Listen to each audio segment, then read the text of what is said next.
Shalom to you in Bayreuth and shalom Lizzie.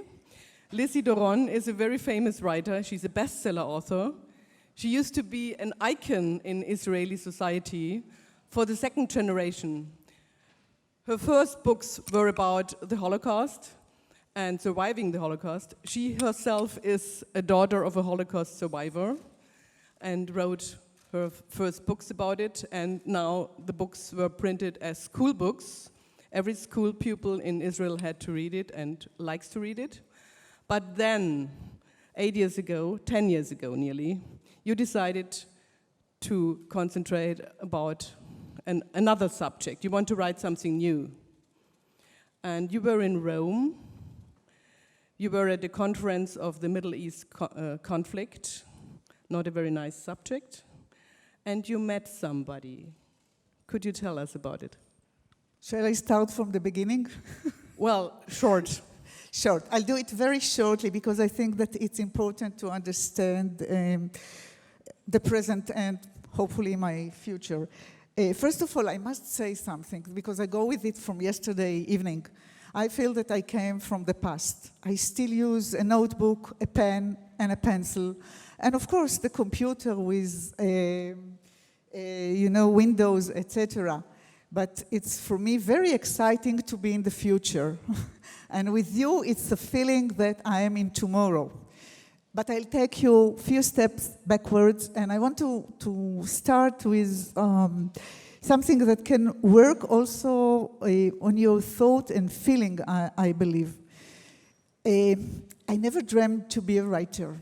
I was in the university, I studied theoretical linguistics and cognitive science, and I dreamed to be a professor in the university. That was my dream. Small dream, but I like it. And it was, I believe, beginnings of 90s. My daughter came home and she said, in Israel we have what we call a roots project. The children have to bring the story of the family to the school. I was around 40. I was working on my PhD. And she came and she said, Mom, now is my turn to tell the story of the family. And I told her, I know nothing, not even the names of my grandma and grandpa. So please, you can just write Holocaust, the teacher will be very happy. And then she looked at me and she said, you are so stupid, the teacher can be happy, but I know nothing about my past.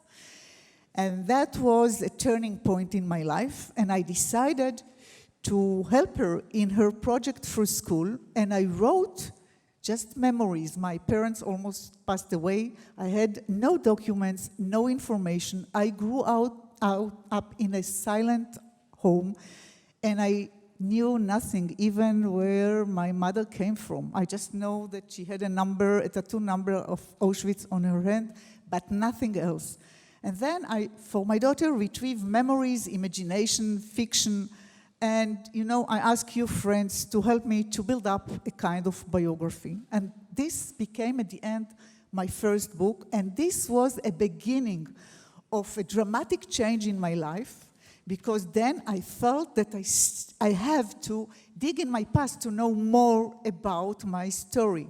And I wrote 5 books, all of them trying to discover my history.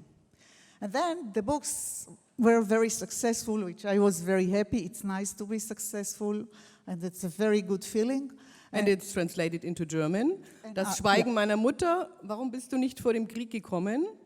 Ruhige Zeiten und Hoffnung auf etwas Schönen und was, never mind. I don't remember. Let's go to the new books. And then I'm going to the question you asked. 2009, it was a war in Israel, as we experience so often, and I got a phone call from a non-profit organization in Rome, and they said, listen, Lizzie, we have a conference with intellectuals, and we want you to join us. It will be a meeting between Palestinians and Israelis. And I said, it's the first time that I was invited as an intellectual, I won't refuse.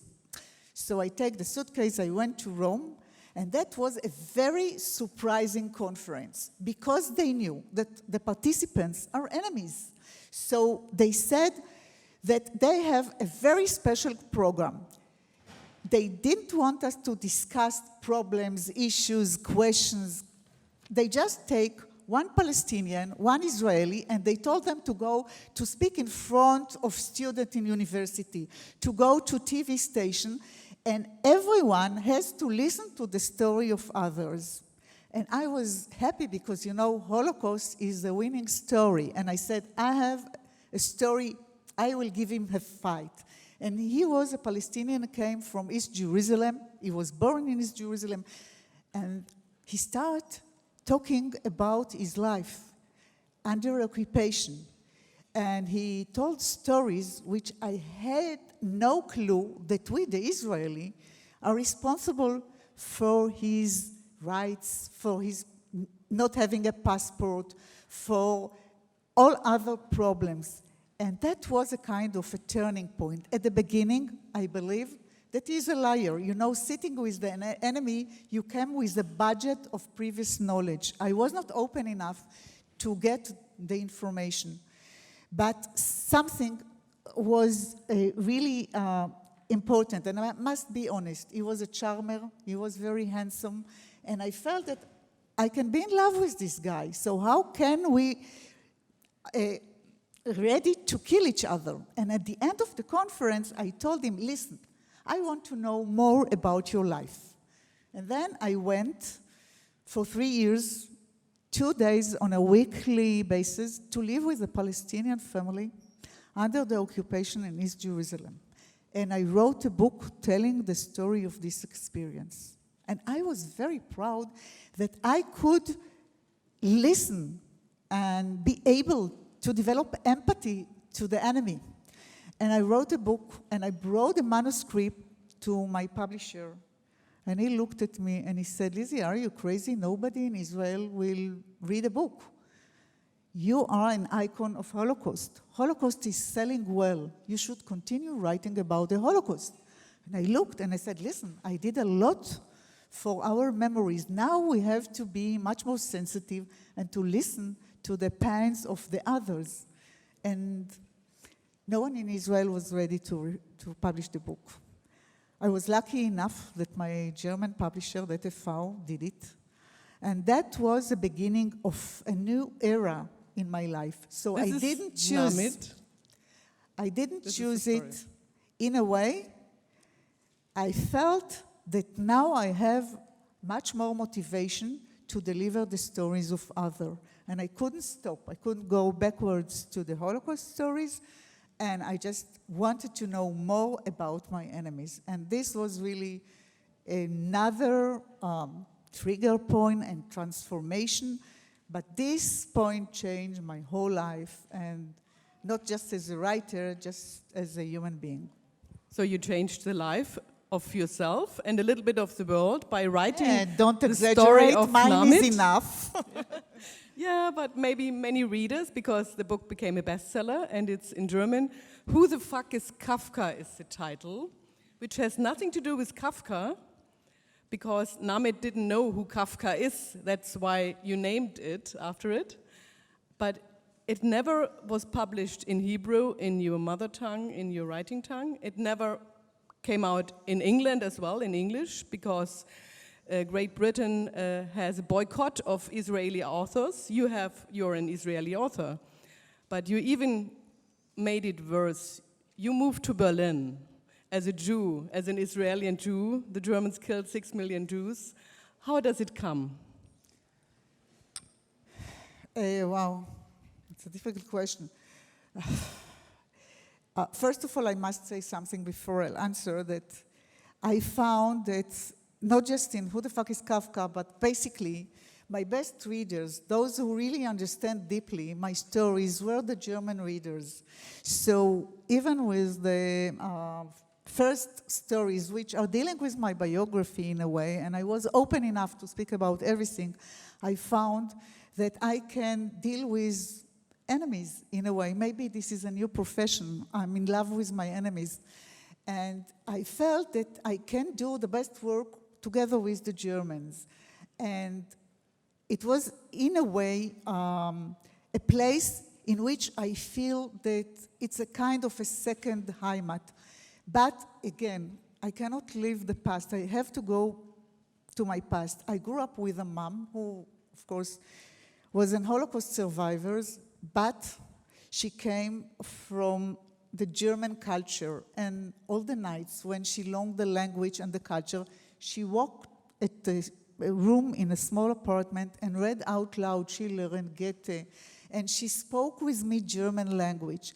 And whenever she wanted to celebrate my birthday, it was with a Wiener Schnitzel, Kartoffel mit Sahne, und Kraut, and the cake was always a strudel mit vanilla Soßen.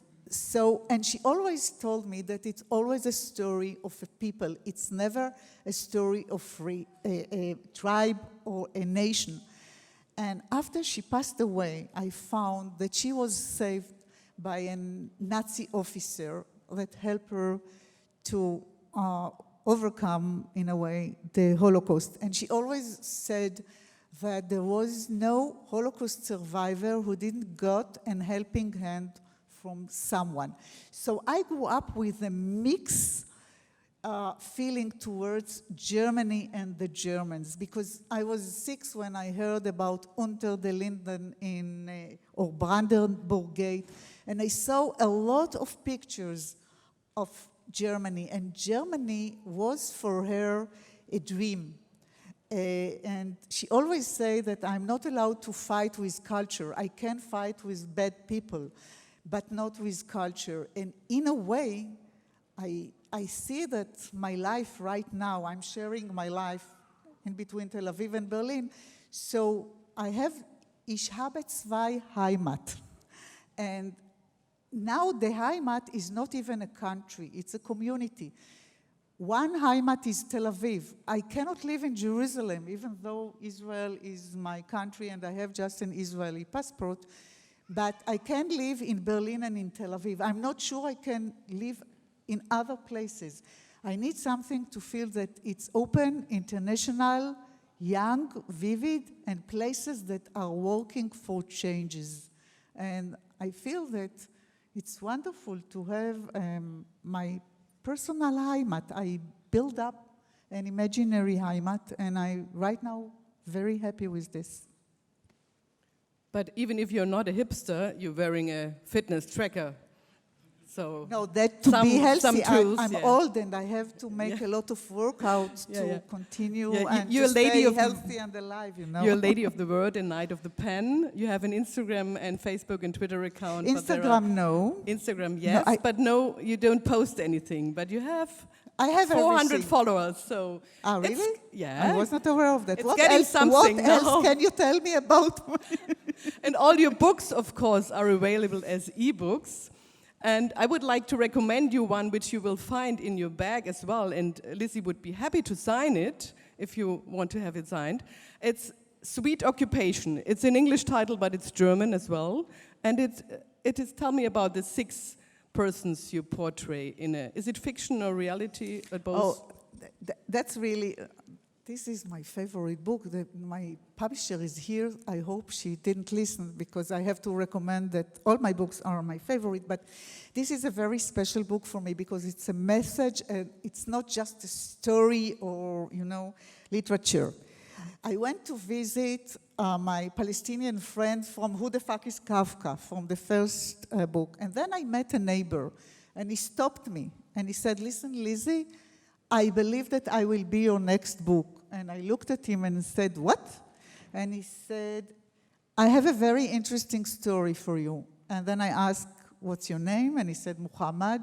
And what are you doing? And he said, I was a very famous terrorist. I was in the Israeli jail for 5 years. But I'm now one of the leaders of Combatants for Peace, people who decided... Huh? The peace movement? The peace movement, yeah, Palestinian and Israeli who decided stop using violence and looking for a non-violence struggle. And listen, I was in the middle of a neighborhood full with Palestinians. I stand in front of a Palestinian ex-terrorist. I was afraid to refuse. I said, Muhammad, whatever you want, I'll be ready. And then we start our meetings. And then I thought that it's really interesting because all the time I'm dealing and meeting people that were my enemies. And I again felt, first of all, he's again a very handsome guy, a very charmer, a very funny. He has a wonderful sense of humor, and he's a really type of a leader.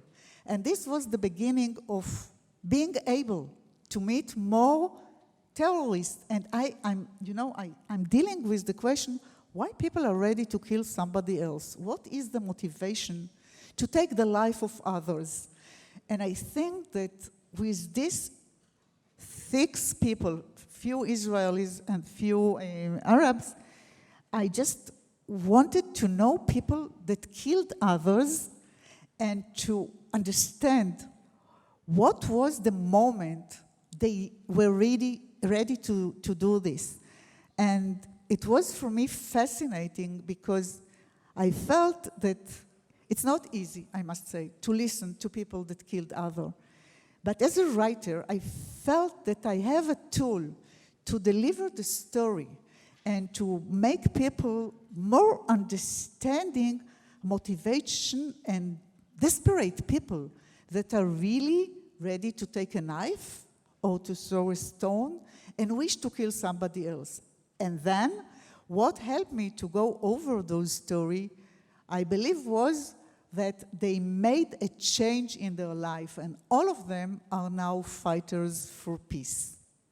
You give us hope with this book because you describe the 6 persons, 1 ex-soldier Israeli and 4 Palestinians and 5, and Mohammed, who was in jail.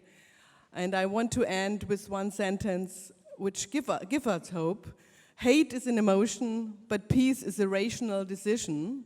And I really recommend you to read the book because it gives us hope to speak to our enemies. You're a role model. You show us how to. I believe that the hope, it depends on the people decision, because I must say something. I believe that right now, in this specific present days, with like me, who are the leaders of the world right now, I believe that the civil society should be much more active and should stand for equality and against racism. So it's the era of the people to stand for keeping democracy going on. And I feel that as an artist, I had a lot of conflictual questions with me because most of the writers want to send their stories and to stay far away and beyond. But maybe because I'm from Israel and I experienced so many losses and so many wars, I believe that I cannot just be a writer writing a book sitting beyond my computer. I have to be in the streets. I have to run from one reading to another. I have to send the message and my personal stories, and hopefully I'll be optimistic just if I see that civil movement will be able to make changes. Wow, what a speech. I'm not a politician. Yeah, believe me, I won't be a politician. Once again, you give us hope. Let's speak with each other.